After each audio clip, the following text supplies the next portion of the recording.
Tell me, Mr. Barnum, does it bother you that everything you're selling is fake? Welcome to Watch Mojo, and today we're counting down our picks for the top 10 movies that left out the real horrific ending. Howard Hughes, the aviator. When the dog bites, when the bee stings, when I'm feeling sad. I will not fall into despair. I will offer up my talents to Master Ford. I will keep myself hardy till freedom is opportune. For this list, we'll be looking at films that were based, however, loosely on true stories but left out key factual details that would have made their conclusions more depressing. A spoiler alert for these flicks is, of course, in effect. Know of any other true story movies that changed the endings? Let us know in the comments. Now on to the top 10 that will leave out no details. Number 10. An Unhappy Marriage. My Left Foot. Christy Brown was a man who endured many hardships in his life. While the biopic My Left Foot doesn't shy away from that fact, it did leave out a dark chapter of his story. His relationship with his wife, Mary Carr. Hello, my name is Mary. I'll be with you till you go on this evening. The film depicts Christy meeting Carr at a charity event, and the film ends with them celebrating with a bottle of champagne. What do we drink to? Let's drink to Dublin. To Dublin? Yeah. Why? Because Christy Brown was born there. Unfortunately, their happily ever after may not have been so happy after all. When Christy Brown died at the age of 49, a post-mortem analysis showed bruising on his body. Many suspected the bruises were from neglect or someone physically harming him. A biography was eventually published that depicted Carr as being unfaithful. Is he good looking?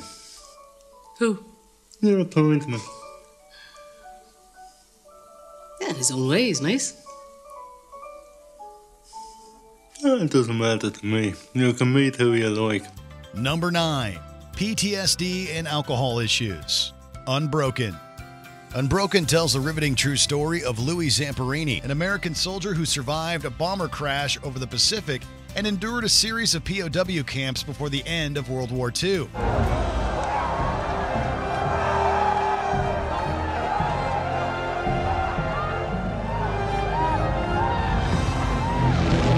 Sadly, as is the case with many veterans, Zamperini was plagued with post-traumatic stress disorder in the years following his return home. He had nightmares of confronting his captors that were so intense that he once attacked his wife at night before regaining his senses.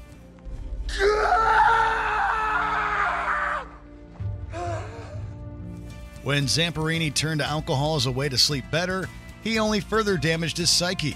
Thankfully, Zamperini found closure with his ordeal and did improve. But his post-war life certainly was not the picnic the ending of the film suggests it was. Believe it. Oh, God, look at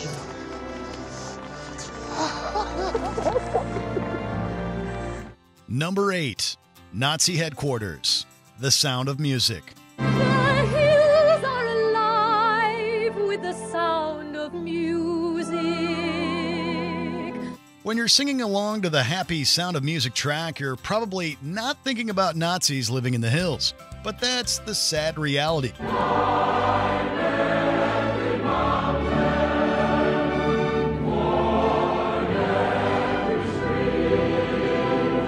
Sometime after the Von Trapp family vacated their Salzburg home in 1938, the house was seized and used as a headquarters for Nazi operations. It specifically served as the summer home for Heinrich Himmler, who was a major architect of many war crimes. The Von Trapp home was even visited by Adolf Hitler himself. Thankfully, the estate was turned back over to the missionaries after World War II. We're not surprised the Von Trapps left out a song about the house's regrettable history.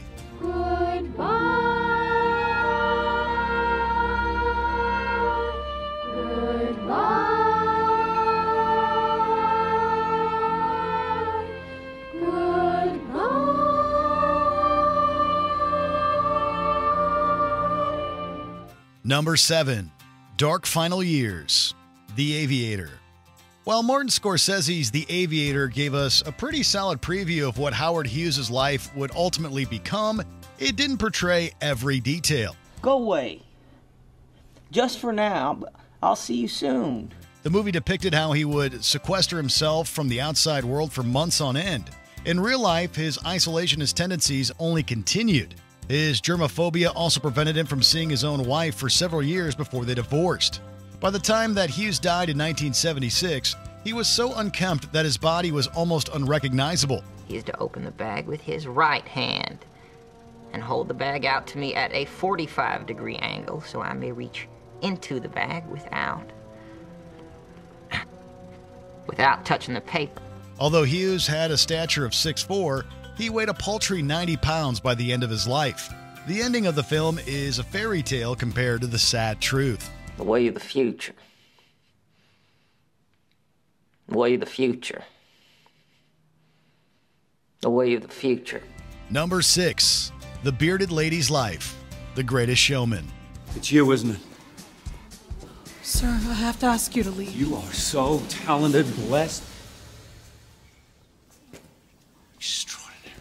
Most audiences knew that The Greatest Showman wasn't entirely factually accurate, especially since P.T. Barnum had a notorious history. But it turns out the movie was omitting more than just the uglier parts of his story. Letty Lutz, the bearded lady, was based on Annie Jones. She was surrendered to his custody when she was still an infant.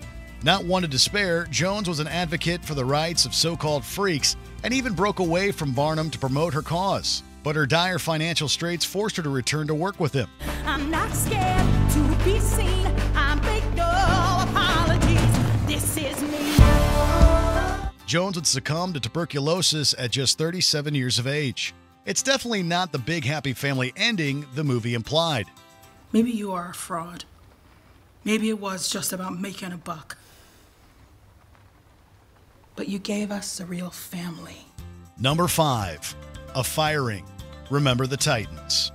Remember the Titans is an inspiring true tale of uniting in the face of cultural and racial divides. But not every person involved was infallible. We will be perfect in every aspect of the game. You drop a pass, you run a mile. You miss a blocking assignment, you run a mile.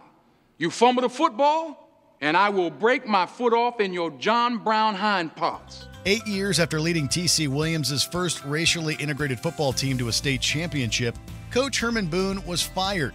The main reason he lost his position was because he was accused of harming his own players. This is no democracy. It is a dictatorship. I am the law. Although the firing was something of a shock to the city of Alexandria, 3 assistant coaches had threatened to walk if Boone was not relieved of his duties. Ironically, a movie called Remember the Titans forgot to talk about the unceremonious end to Coach Boone's career. He did a good job up here. He ran a tough camp from what I can see. Well, I'm very happy to have the approval of a 5-year-old. Number 4. Billing the family of a musician who lost his life. Titanic. What's the use? Nobody's listening to us anyway. Well, they don't listen to us at dinner either. Come on, let's play. Keep us warm. Orpheus. The epic drama definitely got the biggest aspect of the tragedy right. After the RMS Titanic sank, over 1,500 people lost their lives. However, it left out an egregious human error that occurred in the aftermath. One of the bodies recovered was Jock Hume, a violinist who valiantly played amongst his compatriots as the ship sank. But his brave final actions were dishonored. Right, that's it then. Goodbye, Ollie. Good luck. Bye, Bolly. The company that employed Hume had the audacity to bill his father for the damage done to the uniform Hume was renting. And how did it get damaged? We have a feeling it had something to do with the tragic sinking of the Titanic. Thankfully, Hume's father chose not to pay the bill. Gentlemen, it has been a privilege playing with you tonight. Number 3. What really happened to Pocahontas? Pocahontas. This animated Disney movie is notorious for its factual inaccuracies, especially when it comes to the ending. You have to go back. But I can't leave you. You never will. No matter what happens, I'll always be with you. Forever. Although the film concludes with John Smith's departure from the Americas, it doesn't show that the real Pocahontas was subjected to a number of atrocities. She was captured by the English and used as a pawn in negotiations with her father, the chief of the Powhatans, for a full year. In 1614, she got married to tobacco planter John Rolfe.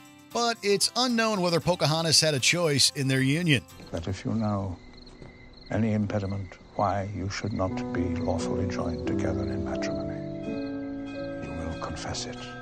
She was subsequently taken to England and used primarily as a propaganda symbol. Unfortunately, she passed away from an unconfirmed illness at just 21 years of age. Your dear mother, Rebecca, fell ill in our outward passage at Gravesend. Number 2. The town's continued decline. Erin Brockovich.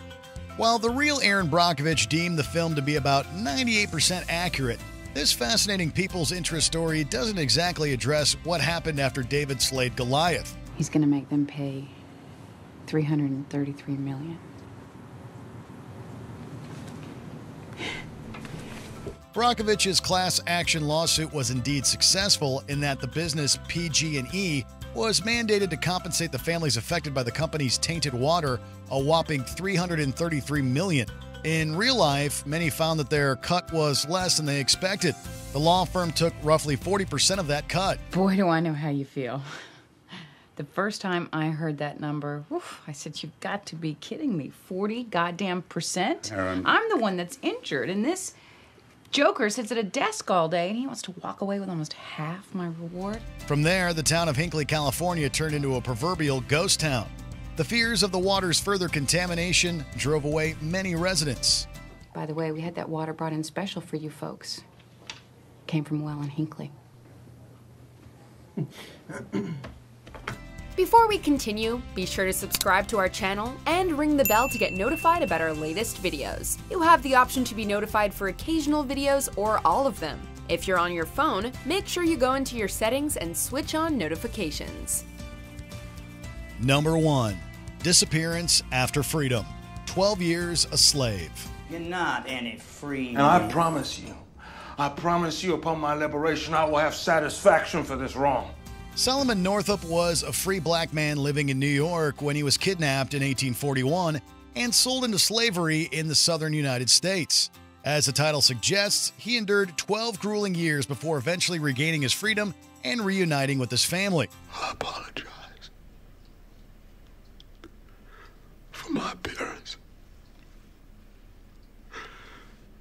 but I've had a difficult time these past several years. Afterwards, he wrote the memoir of the same name and became an abolitionist. But 4 years after returning home, he disappeared again without a trace. It's possible he was resold into slavery or that someone took his life. But his final fate is a sad mystery. Although the film acknowledges the uncertainty regarding his death, it omits just how bleak the end of his life might have been. Forgive me. There's nothing to forgive. Do you agree with our picks? Check out this other recent clip from WatchMojo, and be sure to subscribe and ring the bell to be notified about our latest videos.